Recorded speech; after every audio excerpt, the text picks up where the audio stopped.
हजारों लाखों की तादाद में इकट्ठा हुए हैं ये रेंडियर। एक अद्भुत, एक अविश्वसनीय नजारा। यह सिर्फ एक झुंड नहीं है, यह एक सेना है, जीवन और मृत्यु की लड़ाई के लिए तैयार, क्योंकि जिंदा रहने के लिए इन्हें निकलना होगा एक ऐसी सफर पर जिसका हर कदम एक इम्तिहान है। महाप्रवास, हर प्रवास एक जुआ है। हर बार मौत और जिंदगी के बीच की पतली डोर पर चलना खाना कम है। सफर लंबा, हर मील इन्हें कमजोर बना रहा है। और ये देखिए, कुछ तो सफर के बीच में ही गिर जाते हैं, हार मान लेते हैं। प्रकृति क्रूर है, दया नहीं करती।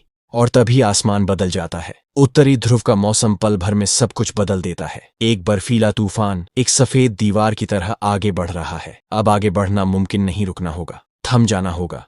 एक भयानक इंतजार, बिना हिले डुले बर्फ के चाबुक सहते हुए, कब तक कोई नहीं जानता। बस थम जाओ और प्रार्थना करो कि ये तूफान तुम्हें जिंदा छोड़ दे। सूरज आखिरकार झांका सफेद दुनिया में। एक नई सुबह रेंडियर उठे और फिर से चल पड़े। इतने दिनों की थकान पर मंजिल अब करीब है। यह एक एपिक यात्रा है, लेकिन अभी भी आखिरी इम्तिहान बाकी है। उन्हें पार करना है। यह जलड मरु मध्य समंदर का यह टुकड़ा तैरना इनके लिए मुश्किल नहीं। पर देखिए, यह पानी बर्फीला उबलता हुआ एक आरी की तरह काट रहा है। आंखों के सामने मंजिल है और बहुत से रेंडियर इस आखिरी पड़ाव पर हार मान लेते हैं। जो पार कर गए वो खुशकिस्मत हैं। लेकिन क्या अब सब खतरा टल गया? हरगिज नहीं। शाकाहारी होने की कीमत इन्हें चुकानी पड़ती है। ये एक घूमता फिरता दावत घर है। और दूर उस टीले पर देखिए, एक धूसर भेड़िया खतरा मंडरा रहा है। झुंड में हलचल हुई, घबराहट फैली। शुक्र है इस बार अकेला भेड़िया है और झुंड बच निकला।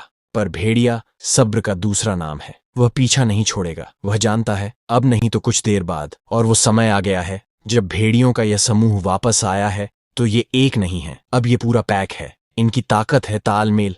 ये रेंडियर को घेर रहे हैं चारों तरफ से। जब तक रेंडियर को खतरे का एहसास हुआ तब तक बहुत देर हो चुकी थी। वे भागने लगे अपनी जान बचाने के लिए, लेकिन इस बार किस्मत ने साथ नहीं दिया। एक जवान रेंडियर भेड़ियों की पकड़ में आ गया। अब झुंड की जान बच गई है। एक बलिदान और बाकी सब सुरक्षित। दौड़ना रुका, जिंदगी फिर से चलने लगी। तापमान बढ़ रहा है, बर्फ पिघल रही है। प्रकृति ने फिर अपना रूप बदला।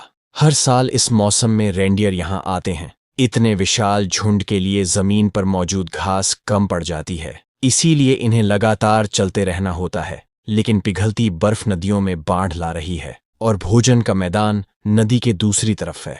कोई दूसरा रास्ता नहीं है। उन्हें खतरा मोल लेना ही होगा। नदी पार करनी होगी। छोटे रेंडियर के लिए यह सबसे बड़ी चुनौती है। और देखिए, यह छोटा बछड़ा तेज बहाव में बह गया है। पानी इसे नीचे की ओर खींच रहा है।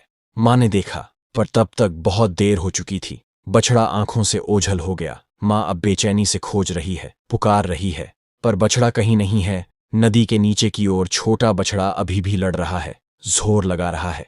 किसी तरह यह किनारे तक पहुंच गया। वह बच गया, पर अब वह अपनी माँ से पूरी तरह बिछड़ चुका है। अकेला, डरा हुआ, यह आवाजों के सहारे झुंड की ओर चल पड़ा। इतने बड़े समूह में अपनी माँ को ढूंढना जैसे सुई को घास के ढेर में ढूंढना। यह पुकार रहा है। बार बार टकराया, गिरा, फिर उठा, और फिर हाँ, वह जानी पहचानी सूरत, वह जाना पहचाना बुलावा। माँ और बच्चा मिल गए। एक पल की हिम्मत, एक पल का न हार मानना, और नतीजा आंखों के सामने है। याद रखिए, कभी कभी बस थोड़ा और जोर लगा देना पूरी कहानी बदल देता है। प्रकृति की इस एपिक यात्रा में जीतता वही है जो आखिरी दम तक टिका रहता है।